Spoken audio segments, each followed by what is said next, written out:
Over 20 years ago, I found myself in the middle of a personal crisis, having suffered a setback that had thrown me. And as a single smicha student, I went for Shabbos to a good friend who lived in West Hempstead, New York. And my friend suggested that I talk to his shul Rav, Rabbi Yehuda Kellemer, to find some support. I did, and Rabbi Kellemer found some time for me over the weekend to talk with him. He sympathized and he advised me in such a profoundly sensitive and caring way that made me feel cared for and optimistic again. He so impressed me, and I latched on to Rabbi Kellemer and I never let go. He was my Rav, our family posek, my rabbinic posek, a rabbinic mentor, and even a rabbinic father figure to me. Kellemer passed away this past Friday and left a shocked and bereaved 700 family-strong young Israel of West Hempstead. He also left behind a wife and family, 12 children and many, many grandchildren.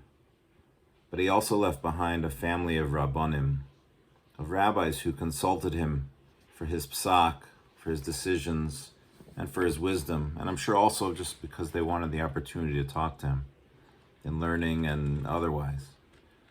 Rabbi Kellemer was a unique individual.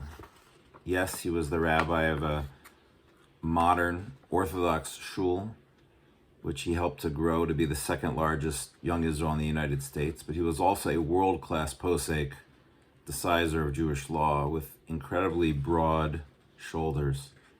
He would answer the most complicated shilos, the most complicated questions, with his absolute recall of Rishonim and Shulchan Aruch and Shilos Utshuvos. And he would answer them with his trademark humility, his fantastic sense of humor, and with incredible sensitivity to the human condition and to people's situations. He could have been a world-class Rosh Yeshiva and posek anywhere. He learned with Rav Mordechai Gifter as a very young man, and he got smicha from Rav Chaim Shmulevitz at the Mir. He was connected in learning and friendship with Rav Moshe Feinstein and with Rabbi Joseph Soloveitchik, who used to send people. When Rav Kellemer was young rabbi in Brookline, used to send people to Rav Kellemer with complex halachic questions, and also the relationship with Rav Yosef Shalom Elyashiv. On top of that, he was an amazing speaker and an amazing darshan, often explaining complex issues in ways that everyone could understand. Some rabbis are good pastorally, some are great scholars, and some are great speakers. And Rav Kellemer was all three and so much more.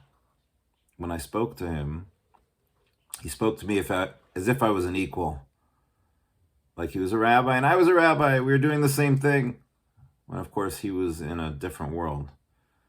When I found out when watching his funeral and reading what people had written about him was that he spoke to everybody that way. It didn't matter who it was and what the conversation was about. He saw himself as an equal, as one of the crowd. He saw himself as just another member of his congregation, and really as just another member of humanity. You'd see him at Grand Central Station with his little hat and a sefer, a little book reading, sitting by himself. He gave off the most modest, I'm just a regular Yid manner. He was unique and special in so many ways. It's hard to believe that he's gone. So this past Friday marked a day of profound loss for me. But truth be told, it was a loss for all of you, for the ASKT community as well, even though you wouldn't necessarily recognize it. Because the most complex questions that you asked me would often be passed on to Rabbi Kellemer as well. And he would listen carefully and answer them so thoughtfully and earnestly, and he had so much of an understanding of so many things, from kashrus to science to psychology to medicine. His knowledge base seemed to know no limit. That being said, he always turned to the experts in every field to get answers that would help him with halachic questions. And he believed that you had to have all of the real experts, the tops in the field, on speed dial. And he would share them. Wes, here's the number of the top heart specialist. Here's the number of the top infectious disease doctor. And he would give me their number and tell me that he would call them to let them know I was calling them. He was relentless in his pursuit of trying to help the person with the question, to help me to get the answer, to just help. And he didn't just give the halachic answer and finished.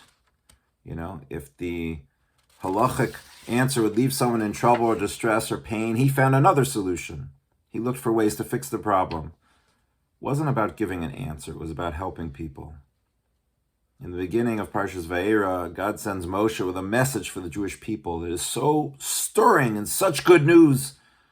God says, Jewish people, I'm going to keep my covenant with your forefathers. I am God, and I'm going to take you out of your burdens and save you from this bondage and redeem you with great wonders, and I will take you to me as a people. And I will bring you to my special land of Eretz Yisrael, the land of your forefathers, and you will be my people.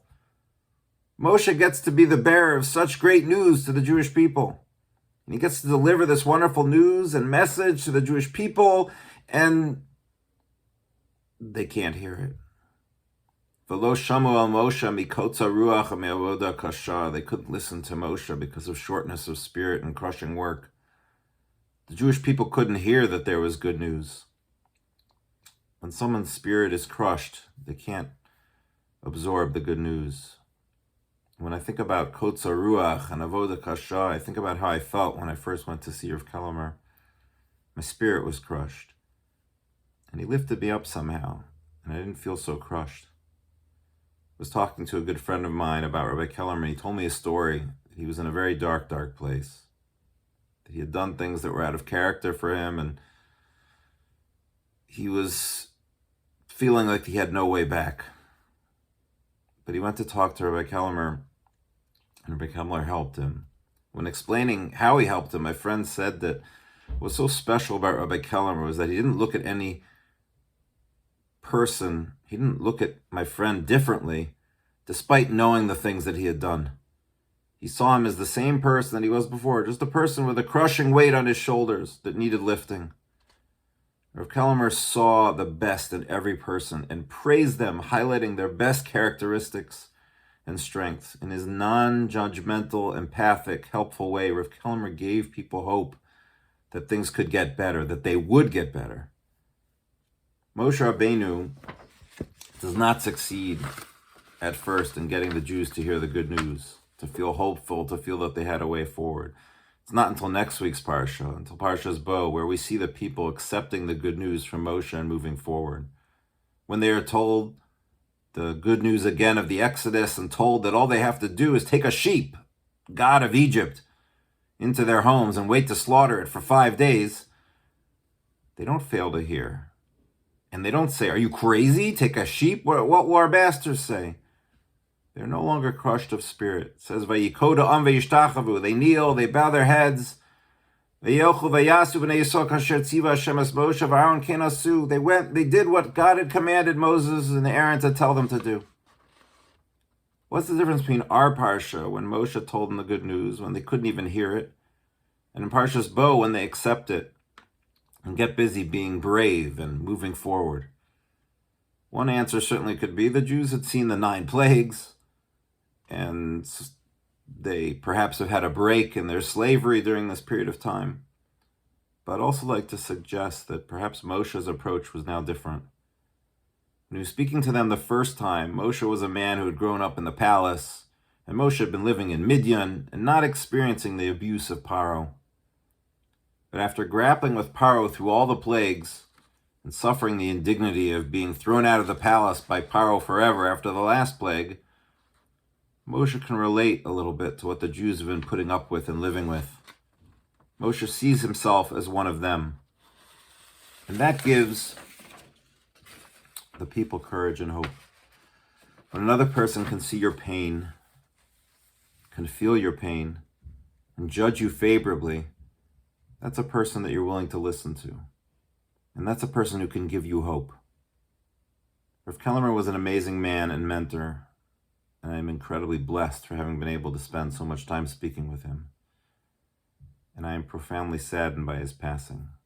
But I know that Rav Kellemer would want us to mourn Kedai, the halachically appropriate amount, but no more than that.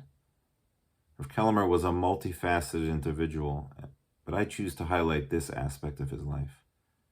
Rav Kellemer was all about giving people hope and strength through his warmth, through his humility, through his humor, through his halachic approach, and by treating each and every person with dignity, respect, and genuine above and beyond care. So I'm going to stifle my sorrow with a commitment to being hopeful and to bringing hope to others to the best of my ability.